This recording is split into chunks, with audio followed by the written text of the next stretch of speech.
The subject of anti-Semitism, in particular as it relates to nationalism, is to a large degree the kind of anti-Semitism that Jewish people experience today, shall we say, quite loudly in a sense. And we'll talk about how it relates to the experience of Jewish people in what we might call the post-7th of October world. But of course, it's something that has been around for decades already, and indeed for centuries already as well. But in a sense, it's the latest, again, borrowing the language of the late Chief Rabbi Sachs, it's the latest mutation within the saga of anti-Semitism. We've spoken already about religious anti-Semitism, right? The hatred of Jewish people that is couched in the language of religion,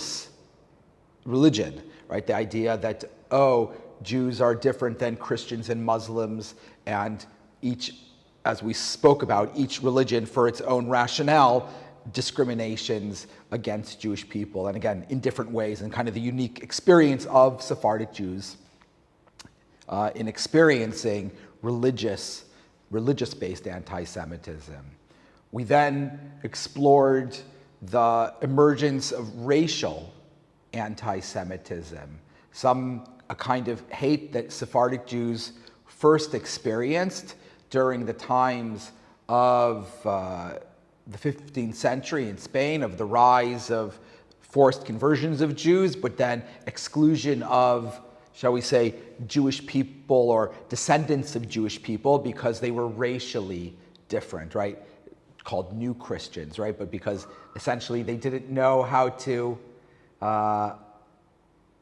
express their hatred of Jewish people anymore in religious terms because they were now living as Christians. And so it focused more on racial to say, oh, but your ancestry is different and therefore you must be excluded, right? There must be distinctions made between old Christians and new Christians. And of course, we traced how that developed over the centuries and obviously came to its worst manifestation in the 20th century with the Holocaust, which was couched in the language of racial purity and the justification of a master race eradicating, right, what the Nazis saw as a lower form of race, right? So we saw how that became something so evil. But of course, we live in an era now which is opposed to racism, right? That's one of the worst things someone can call you, right, is a racist, right? And so you no longer find the persecution or the hatred of Jews formulated in racial terms. In fact, many people who hate Jews deny that we have any racial difference, right? Deny the fact that there is a Jewish race at all, which perhaps could be a form of racism, denying our race. But nevertheless, while there are elements of Jewish hate that are still what we may call the old anti-Semitisms, right? That still is rooted in religion or is rooted in race. We find that today it has really manifested in the idea of nationalism. And that has manifested in a number of different ways, some that relate to the state of Israel, but some that have related to the experience of Jewish people in what we might call the diaspora, right? Outside of the land of Israel, where they are excluded or seen as other or foreign from kind of the national identity. And that's something that we're going to try to understand better in this class. And again, look at the experience of Sephardic Jews within that mutation with the necessary kind of compare and contrast with the experience of Ashkenazi Jews. And again, we'll see kind of the important role that Sephardic Jews play in understanding this national anti-Semitism. So let's just kind of think again about what we mean by national anti-Semitism. So on one formulation of it, it means that Jews are not part of a country. You may have lived in this country for 400 years, right? Your ancestors, but you are still foreign. Not because of religious difference, not because of racial difference, but because you are not part of the national identity, right? And so that's something that Jewish people have experienced, and we'll trace it historically, kind of where that line of thinking has kind of began to manifest and how it has manifest. But at the same time, there's also been the flip side, right? The denial that there is such a thing as Jewish nationality, right? The idea that Jews have a right to a nation state, right? That has also been denied. So on one hand, Jews have been excluded as not part of other nations because they're a foreign nation, but then also they've had their rights to be a nation also denied by some as well, right? And so this is kind of a formulation of anti-Semitism, which is formed or framed within the discussion of national identity. Now, when does this story begin, right? When does this kind of nationalism manifest? Well, obviously, on some level, it has to be associated with the idea of the modern state, right? The idea that there is a national identity in the first instance, right? So we're not talking about the little kingdoms of the medieval times, right? Once you kind of have the formation of states, that's when you start having the question of kind of who's part of this state. And this particularly starts to become an issue during the debates of the Enlightenment, right? And so you have in the 18th century this kind of Enlightenment where you have people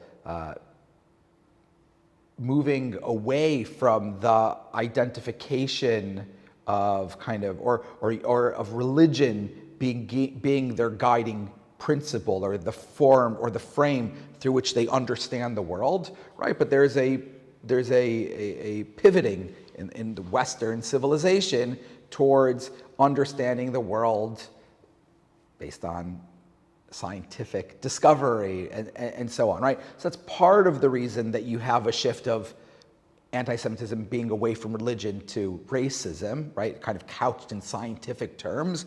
But at the same time, you start to then have this question of, well, if religion is not going to be the determining factor, in fact, we're going to have states that are going to be where you may have separation of church and state, right? Like you think of the United States of America in the end of the 18th century, or you even have the idea that you will have the rights for people of, shall we go at the very least, different forms of Christianity, all being able to vote and be elected into government, and shall we say to be full participants within the state, right? So you kind of have this question then that says, well, what about Jewish people, right? If religion is not going to be the determining factor of identity, so then if a Jewish person lives in this country and they have the right to be in this country,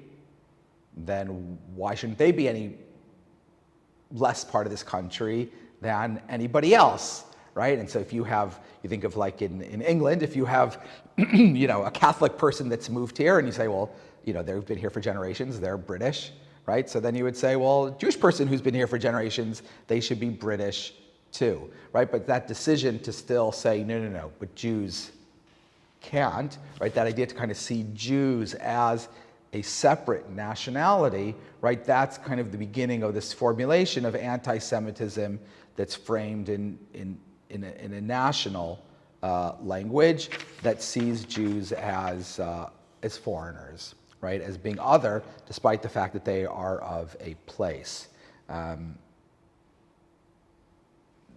Part of the origin of this idea could be rooted in the way that Jewish people were forced to live back into medieval times.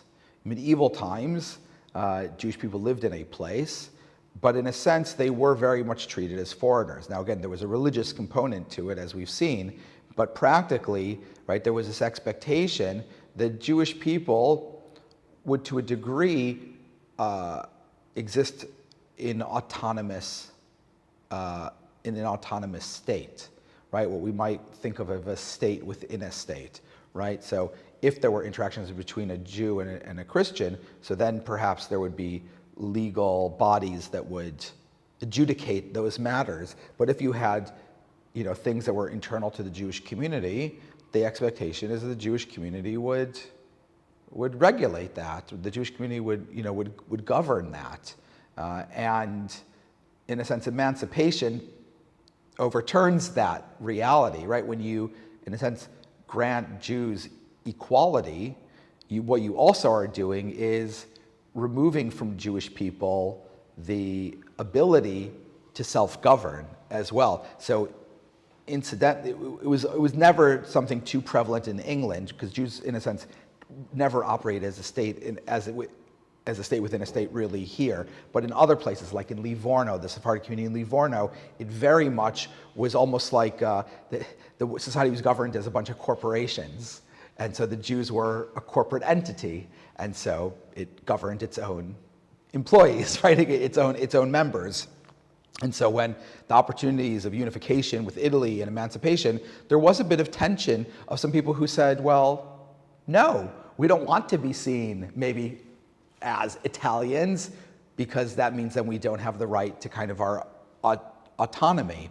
But of course, largely, Jewish people embraced the opportunity to be seen as equal members of society, even though that meant giving up what had been before kind of an obligatory association with the Jewish community, and Jewish communities began to function as voluntary associations, right? So no longer could a community require a Jewish person to participate.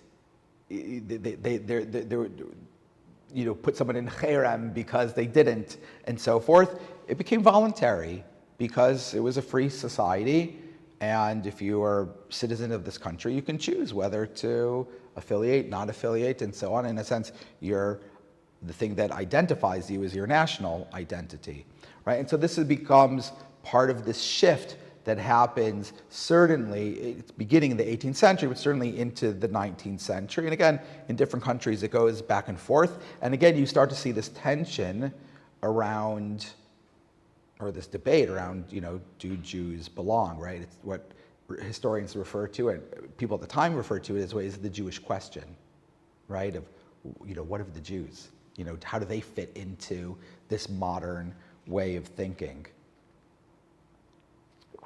What's interesting is that this debate kind of plays itself out differently in different countries, and it impacts Jews in different ways. So for example,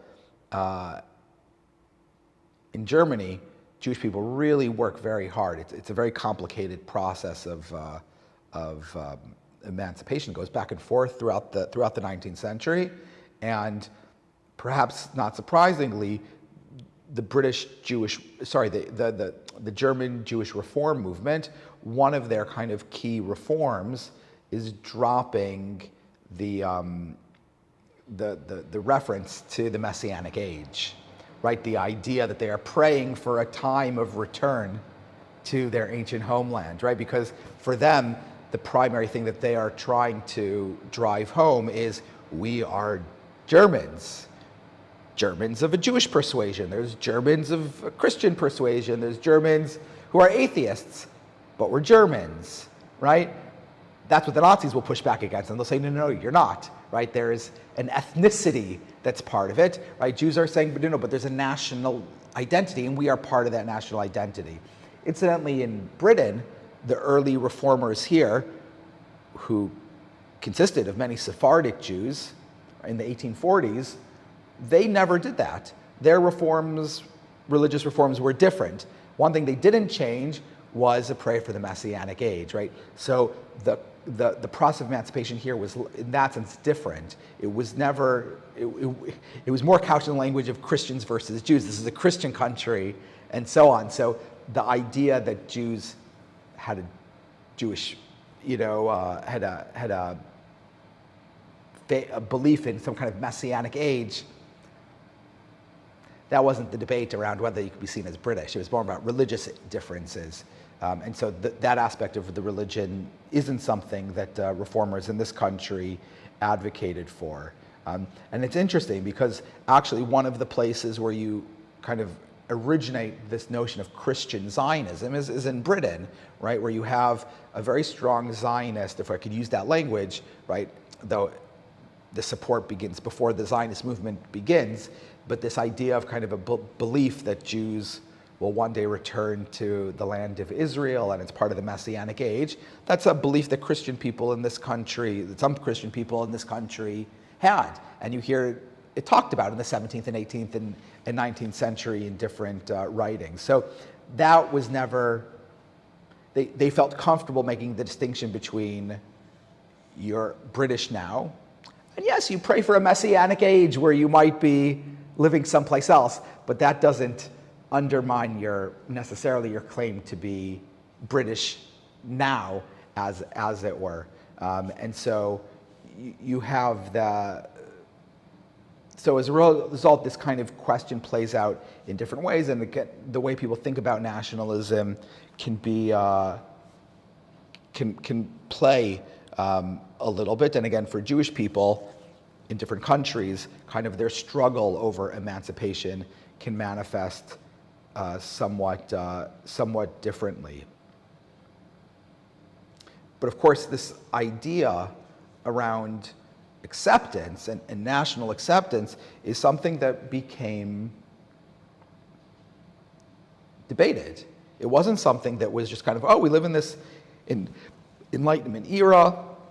People who live in this country are citizens of this country, and they're just they should have as much part of the franchise as anybody else. We know that in different countries, it happened at different times, and it sometimes went back and forth, and it was something that was quite complicated. That's part of the story behind the Zionist movement, because Jewish people in so many countries kind of looked at this and they said, wait, we're no longer being, excluded because of our religion, but because of our kind of foreignness. And in some places where they had the right, it was then taken away. There was this great kind of disillusionment with it, where they said, you know what, the only way we are ever going to be equal participants in the modern world will only be if we can actually embrace our national identity, right? And accept the fact that in France, in Austria, in whichever country, there will always remain a sense that Jewish people are other, that we are foreigners, and therefore, despite the fact that Jewish people, may convert or may not be practicing Jews, may be, intense patriots and deeply, patriotic and nationalistic in their thinking, there will still always be discrimination against them.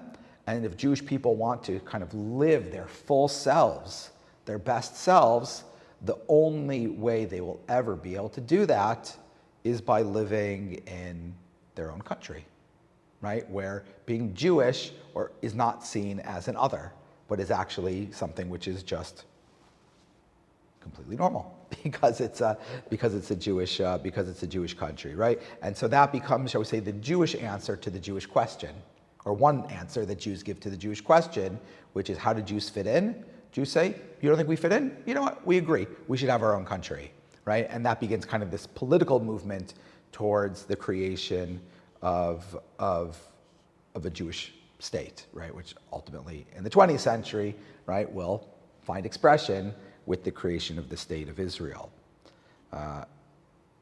Now, it's this idea, right, that Jews have a right to a national identity, to self-determination, to a national homeland, right, which is at the root of why those who deny that are considered to be anti-Semitic, right, because they are denying the fact that Jews have that right.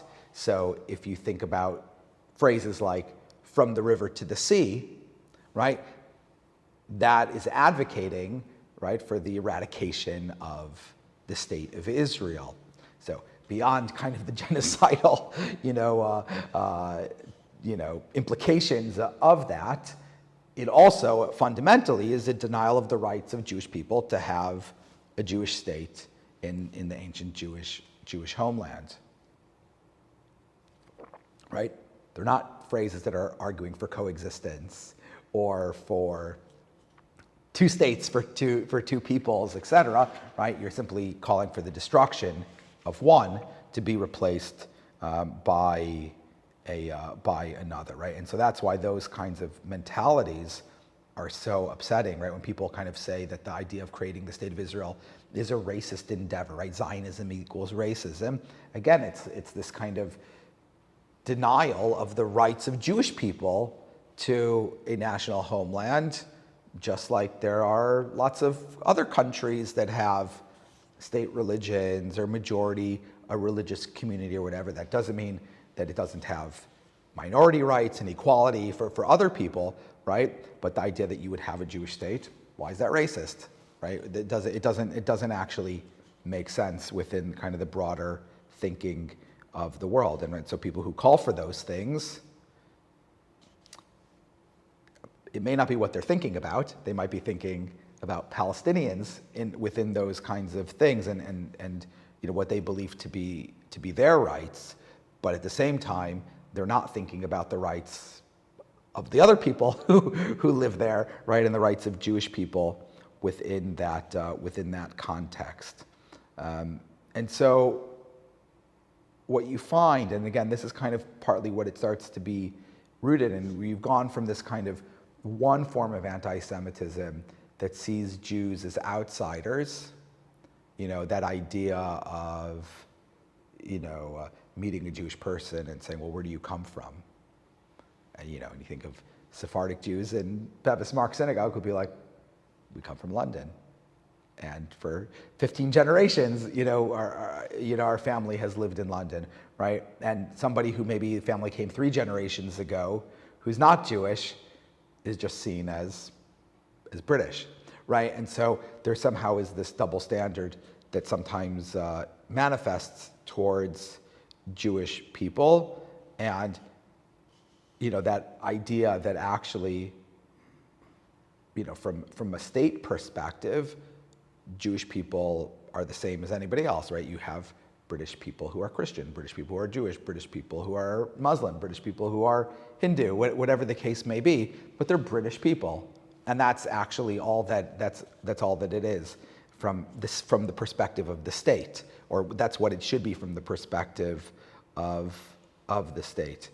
Not kind of almost as, there's Britain, and Britain should take care of its Jewish population, almost as like it's two separate things. No, it's Britain taking care of its own citizens. It's France taking care of French people. It's, and kind of really understanding it in that sense. But there's often this element that sees the Jew as not fully part of that identification with the state. And so that's kind of one of that. But then again, as I mentioned, you end up having this flip side that then sees the idea that, okay, you're saying Jews are not part of this state, they're foreigners, but then at the same time not recognizing them as a group entitled to its own national identity as well. So that in a sense you're saying that Jews don't belong anywhere, right? And that's kind of that becomes kind of the core, this idea of kind of this national anti-Semitism, which is kind of the denial of Jewish rights as having any kind of national identity. And again, for Sephardic Jews living in places where they had lived for a long time, that starts to become kind of manifest or particularly challenging, right? Because there's this sense of, so what does it mean, to belong, right? What does it mean to be here? Now, what's interesting and kind of related to this, right, is then that kind of critique of Jews as colonists, or often you hear white settler colonists. And so again, you're getting to that racial language as well that's being part of it, despite the fact that there are many Jewish people that don't have light, fair colored skin. But this idea of Jews as colonists, again, it's this idea of taking, this thing, whatever is kind of most kind of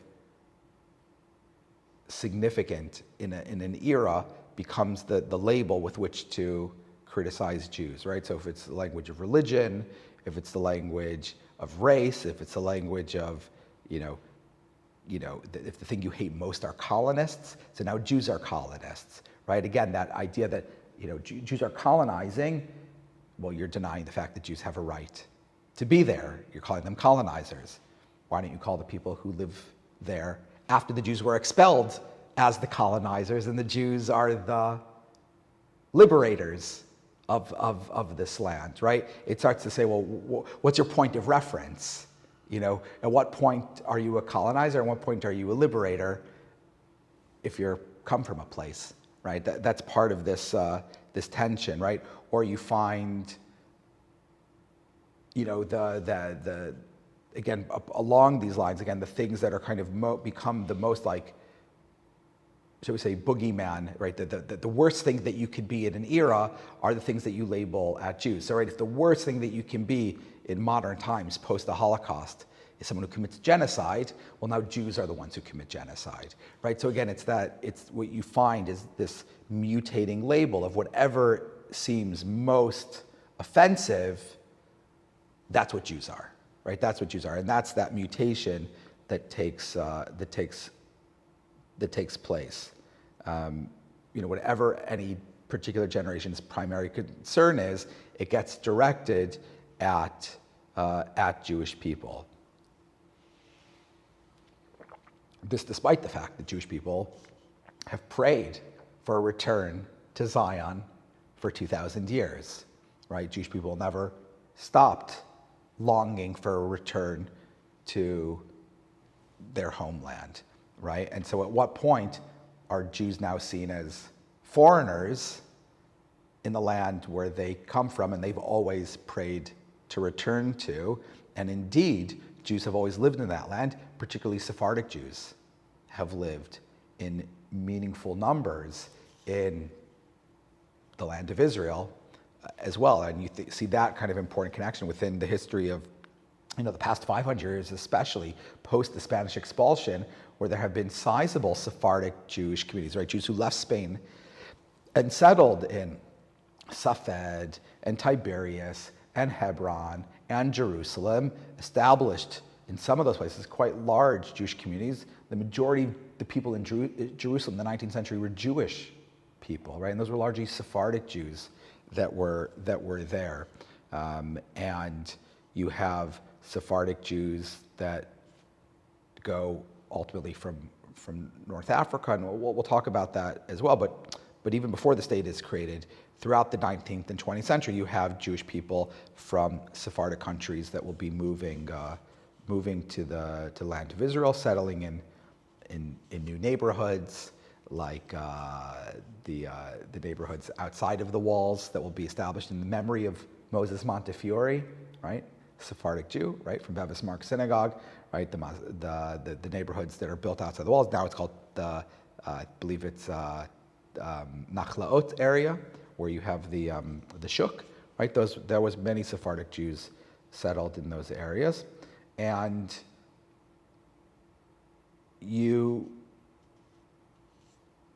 have this recognition of the place of Jews in the whole land. That's not only in prayer, but it's in practice, because every Sephardic Jewish community in, kind of from the 17th century has a charity in the community for the purpose of supporting Jewish life in the land of Israel, because of course Jews are living there under Ottoman rule and therefore are experience persecution, right? They're excluded from doing most professions, right? So they're forced to live in poverty.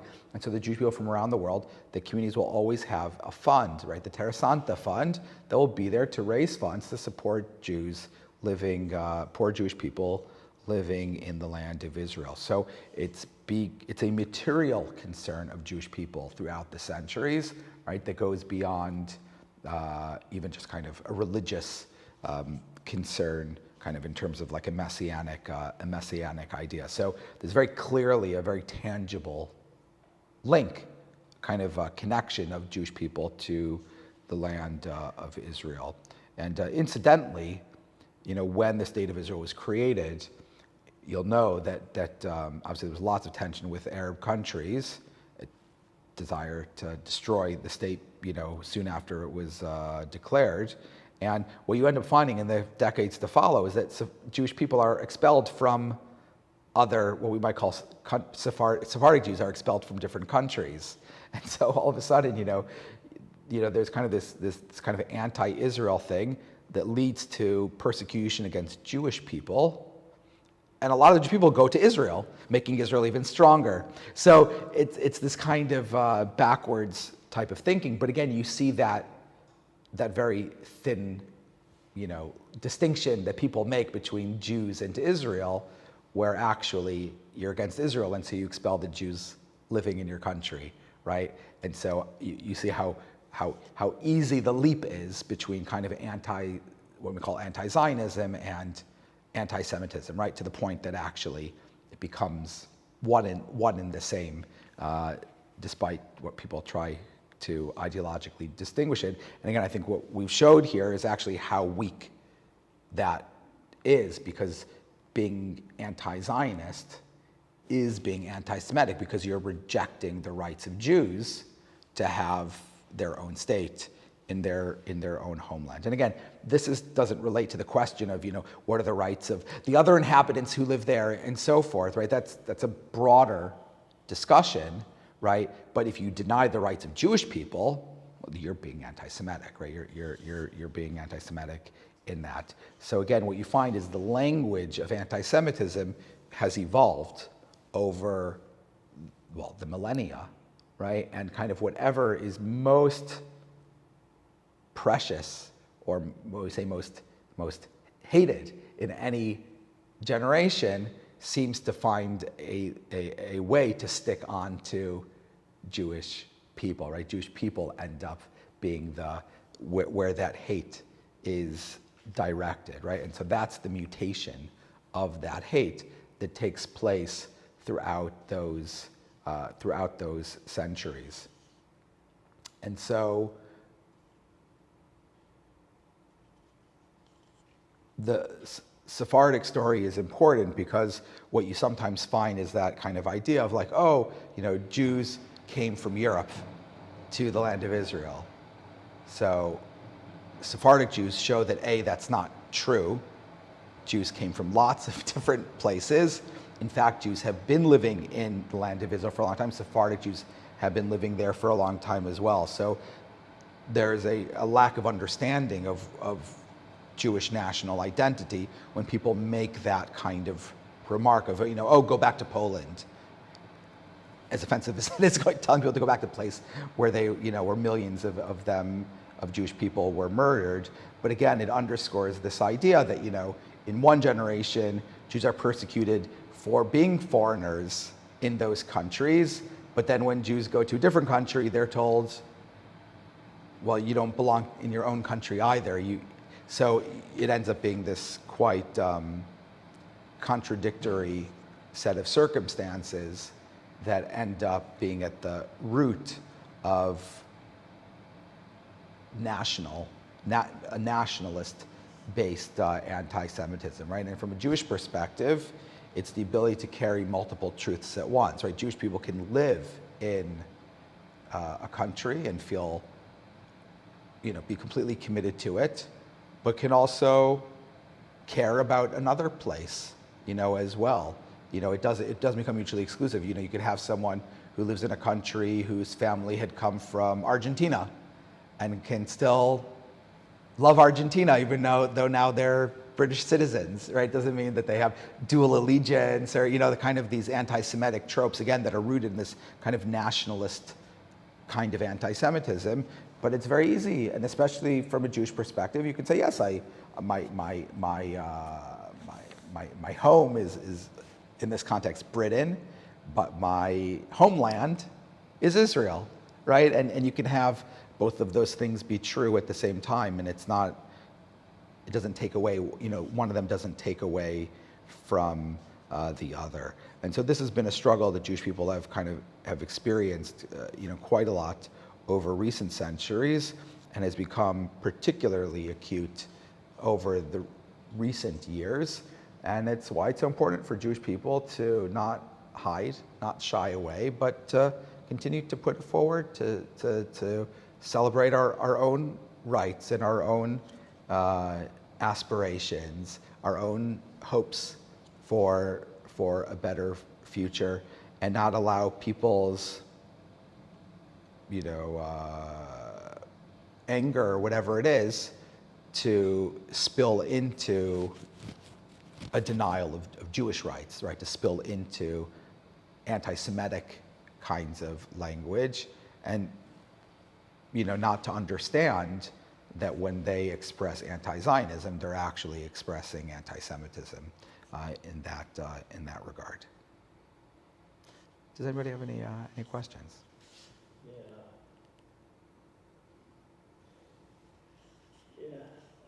Sorry, but I don't agree with you at first. I remember when I was a young child, everyone used to get on together. There was no anti-Semitism or anything. We just used to get along with each other. What decade did you grow up in? I was born in the 50s. So you grew up in a very privileged time period, I would say. I wouldn't say that. Listen, I can tell you, I grew up in the 1980s, and I had very limited ever experience of anti-Semitism either. We grew up in places and at times where it was not something overtly manifest. We were living in the West in the years following the Holocaust, and as a result, it diminished manifestations of anti-Semitism.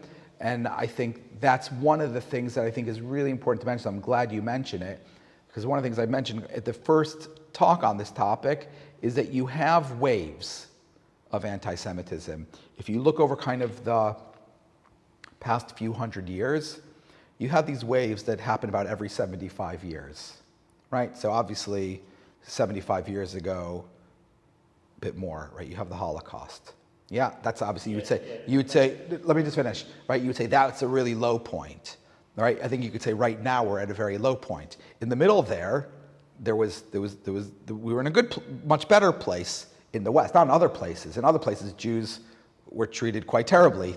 Talk to Jews from Iraq and places like that, where Jews were being hung and things like that, right? So, but in the West, things were pretty good, right? Things started to shift already beginning in the 70s and 80s, but obviously have gotten much worse in the past decade or so, and obviously the past few years. You then go before that, kind of before the Holocaust, you kind of have this really good moment, I would say around 1875. Jews have received emancipation in most European countries. Jews are in a really good place. And then kind of after 1875, you start to have this decline again, which is part of the reason it spurs the Zionist movement. And obviously it goes so far down that it reaches the Holocaust. Things then go up, and again, now back down again. But if you go back prior to 1875, again, you had this enlightenment in the 70s, in the 1700s, where things were getting better for Jewish people in terms of, well, if not citizenship, but greater equalities, greater rights, and so on. And then you kind of have this struggle in the early 1800s around the fight for emancipation. 1875, things are good. Things then go down. So you have these kind of waves that happen from the 50s to the 80s. Those are good years, and I think you're right. I'm not surprised to hear you say, you didn't experience it. I think for lots of people that would be the experience. But I think that's exactly the point. That's the mutation of anti-Semitism, right? It's kind of it rears its ugly head. It sometimes can manifest itself so badly that there's like this shock, right? And we kind of pull back from it, and then you kind of go this back and forth, right? The question always is well, how bad does it get? Well, it can get quite bad before it kind of goes back. Yeah, John. What Michael said is his experience, but I think it's his experience. I can think of things, I can't say I experienced terrible anti-Semitism, but I remember a boy living nearby, and when I told him he was Jewish, there was definitely a wall came up. Yeah. There was another occasion when in school, one of my fellow pupils was Jewish, and they took against him because he thought he was bee's knees, so they would tell him to F off Yeah. and turn around and apologise to me. But there were some older boys who would say, go back to where you came from. Yeah, and I'm not surprised because I know stories from my father growing up in the 50s in America, experiencing anti-Semitism, and I remember my own episodes of walking just down the street and someone screaming something out of the car, but it obviously was not. I think you would say it wasn't like what's happening, kind of now, where it feels much more hostile. As you're saying, it's always there, it goes away. Yeah. One thing that happened to me when I thought, well, that's quite interesting, because I had a work colleague who had a university degree who was married to a Malay lady, and on one occasion said to me, oh, you're not really English, are you? This was a well-educated man. Yeah. So it's always been there, and I think the experiences you had just there in a different time and place. Yeah. It's interesting, the idea of Christian Zionism. I think that was due to a tradition, including in this country, of reading the Tanakh. Yeah. And it was some ways tied in, as I think it is perhaps in American Christian Zionism, with the idea of the second coming that made it acceptable or necessary for Jews to be in the Holy Land. Yeah, I think so. There's the idea they call it philo-Semitism. It doesn't, it's, some people describe it as, hating with a smile, right? But that being said, you're right. Christian Zionism has manifested or has been supported by different rationales in different times and different places, and probably depending on the particular person. So, in that sense, it's not always been altruistic. It could be rooted in there, but it also has manifested in times of whoever blesses the Jews is blessed, who's ever cursed. So in that sense, it's actually quite sincere. It's not even about Christian aspirations for Messianic era. It's actually just about a belief that the Jewish people, are blessed, kind of thing. So Christian Zionism also has different kinds of Christian Zionism too, I would say. But I think that's kind of like an interesting part where, how to live in both of those realities, to see Jews as having a national identity and kind of these dreams of Jewish aspirations, but at the same time not denying their rights wherever it is that wherever they live, because they're part of those countries. And its ability to carry both of those things that some people just seem to have a really difficult time being able to do. And the worst are the people who deny both of them. They don't belong here and you don't belong there. And that's obviously becomes kind of the worst part of it. But oftentimes the people who want to focus on one say, well, you have the other. You don't belong here. Go to Israel. You shouldn't have your own state of Israel. This is your home. And so there's kind of people play it off of each other. It's like that same kind of anti-Semitism of, oh, Jews are a drain on society because they're poor. Oh, Jews are rich and they're taking it. It's you get it from both ends. Communists and capitalists. That's right. Yeah, exactly. Yeah, Yeah, I'm saying, like my father and his father fought in the war, and things like that, and they thought themselves as English. Absolutely, absolutely. You know, and I think it was one of the great frustrations of German Jews. There are stories of German Jews being collected by the Nazis with their medals from the First World War, where they said, "Look, we fought as Germans, and now you're going to round us up." And it was something that was so, some German Jews couldn't wrap their head around it, because what do you mean? We're Germans. We love Germany. We love the German language. We love, German culture. We've fought and bled and died for Germany. And now you're telling us we're not Germans? It was kind of, shocking. But obviously, the generation, the century of the 19th century, there was a lot of tension about whether to grant Jews rights.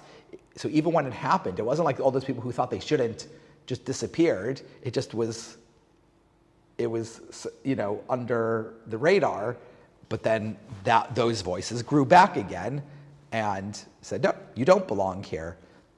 But that's exactly the tension. Outside of Bevis Marks, we have a board listing all the members of the community who died fighting in the First and Second World War. So I think that idea is very, is what you're saying is very true. I think, and again, Jewish people have lived in Britain for, since the 17th century. So obviously people feel very British, which is why then when there's kind of this, hostility towards Jewish people, I think for British Jews, that's quite, again, shocking. We didn't have an Israel, we didn't have a country. So the people who we believe in is the king and the queen. They was very for us, weren't they? The king and the queen, the monarchy in this country. Absolutely. And And again, for British people, Jewish people who live in this country still, they still feel that way. Very, very patriotic.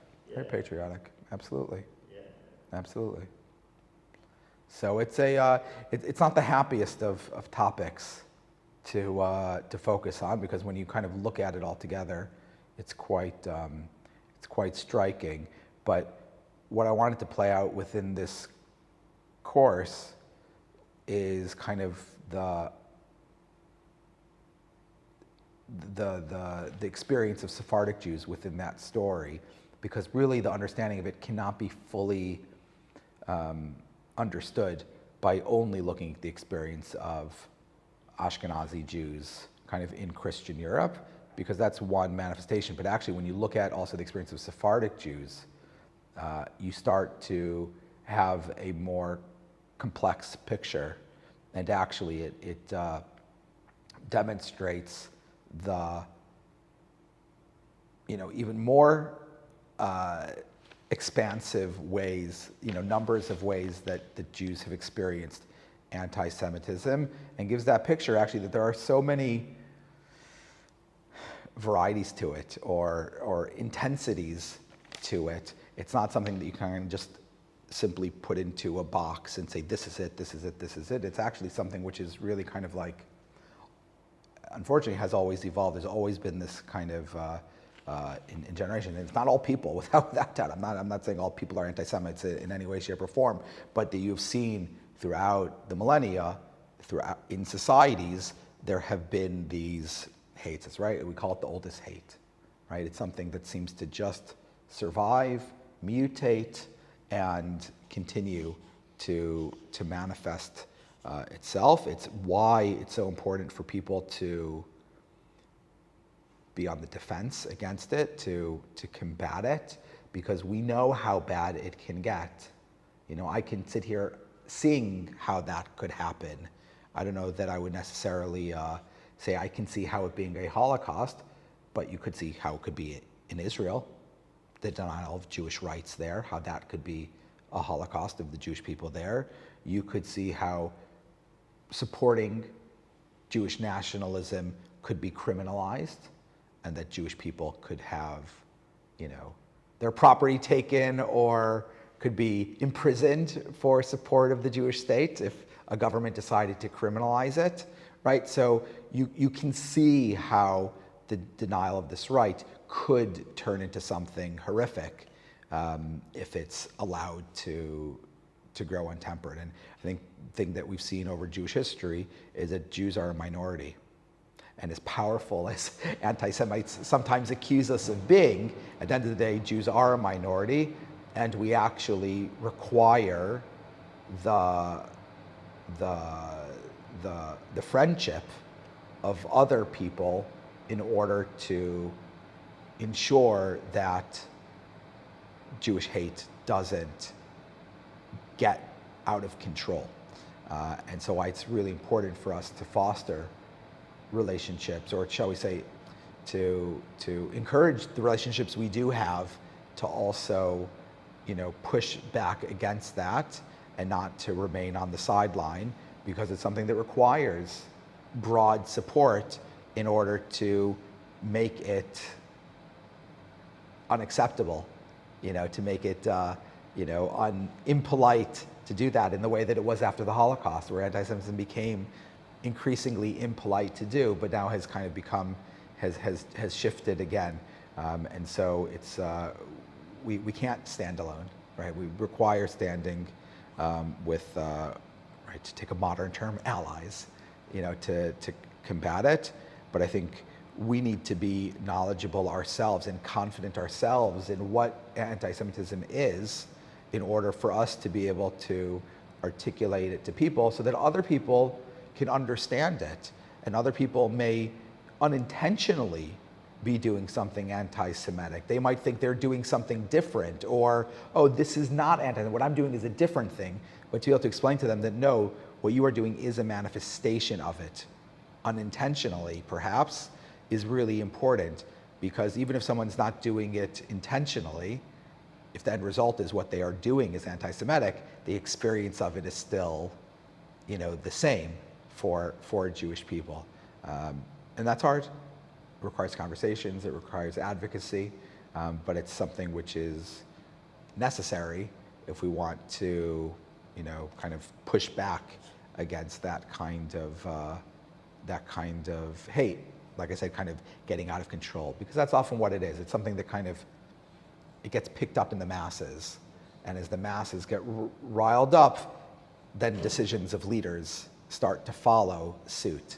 And again, you see that in medieval times, and then you see that in modern times where politicians start making decisions because they think that's what gets them the votes.